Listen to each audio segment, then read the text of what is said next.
I'm Rhys Wicks with 2NURFM Hunter News. Police are calling on the public to help locate a woman wanted by virtue of outstanding warrants. 27-year-old Melissa Hardy currently has 2 outstanding warrants for her arrest for stealing and breach of a good behaviour bond. She's been known to reside in the Mayfield and Hamilton South areas.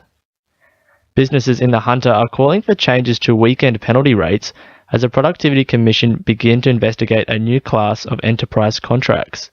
Under the plan, Sunday would be cut up to 75% across the retail, fast food and entertainment industries to bring them closer to Saturday pay.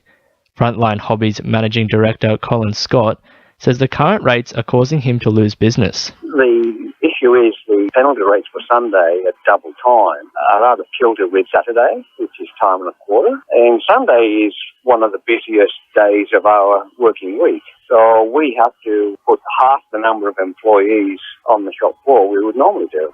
However, Assistant Secretary of the Shop Distributive and Allied Employees Association Newcastle branch, David Bliss, says it will affect a huge portion of the community. There are around about 290,000 employed people in the Hunter Valley. We're talking somewhere in the vicinity of 30,000 workers in the retail industry currently. Now, I hesitate to say not all of those obviously currently work Sundays, but a large proportion do. So this will have a significant impact on a very large number of workers. Newcastle has seen a decreased number of alcohol-related crimes, despite a near doubling of licensed venues since 2008.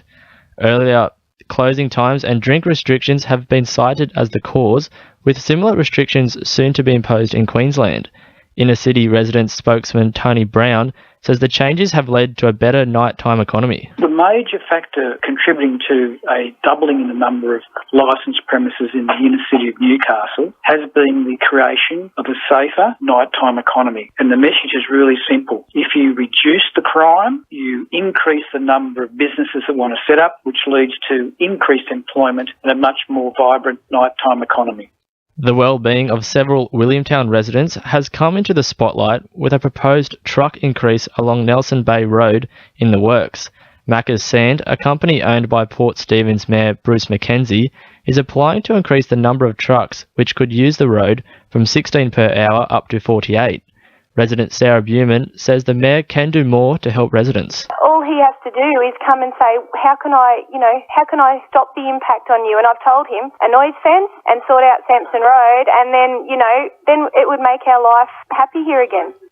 A man is due to stand trial for an alleged road rage murder at Mannering Park 2 years ago. Kane Jeffrey Jones is accused of murdering 56-year-old Graham Wilton in December 2013, just 6 months after a similar road rage incident on the Central Coast. Jones will front the Supreme Court for arraignment on September 11.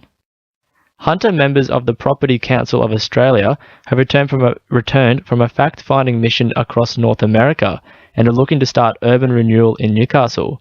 The group covered 38,000 kilometres on their expedition and saw how post-industrial land could be transformed into livable, globally competitive cities. New South Wales Regional Director Andrew Fletcher says Newcastle is an excellent candidate. In terms of strategic priorities for Newcastle, what we've learnt is that what works overseas is to have very clearly set out strategic priorities and a steely determination to make the city a great place to live, to have sustainable transport networks. Bulk waste collections in Newcastle are currently running behind schedule. Newcastle residents are being advised to simply leave their booked curbside bulk waste in place for collection, with council apologising for the inconvenience.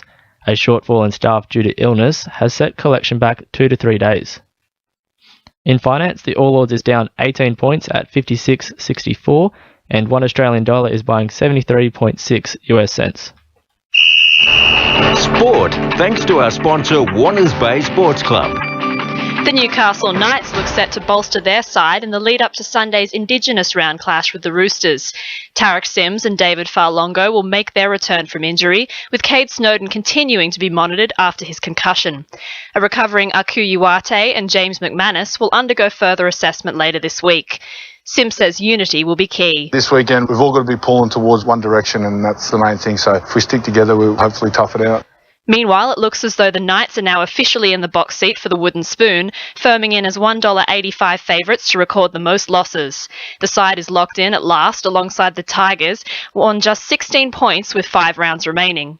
And the Maitland Mavericks have maintained their lead at the top of the Newcastle Baseball 4th grade competition with a 14-10 victory over University at Roy Jordan Sports Complex. That's sport. I'm Jacinta Lee. 2 and your RFM news time is 2:05.